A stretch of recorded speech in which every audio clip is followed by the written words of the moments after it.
Jó napot kívánok! Maguk az ukrán prezidencia? Igen. Igen, kérem, beszéljenek valamit magukról. Mi a dolguk, meg mit szoktak csinálni? Mit szoktunk csinálni? Vitatkozunk egyes emberekkel.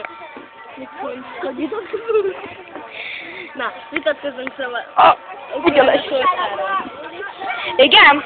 És kérem, mondja maga az egyik prezident, igen? Kérem, mondja, hogy hány nyelven tud is beszélni maga? És hogy milyen ennek az országnak a népe? Ennek az országnak a népe az ukrán. Tudok kínaiul, tudok japánul, és még tudok oroszul. Igen? Köszönöm szépen a nyilatkozatát. Mondja, kérem, maga az egyik prezident. Igen. Kérem, mondja meg, hogy hány országgal vannak kapcsolatban. Kérem, mondja. Hány országgal vannak kapcsolatban?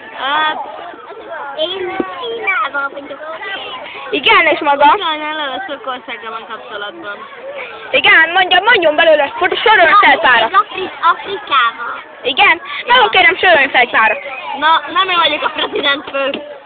Akkor maga prezident fő? Kína. Nem. Igen, én Japán, azután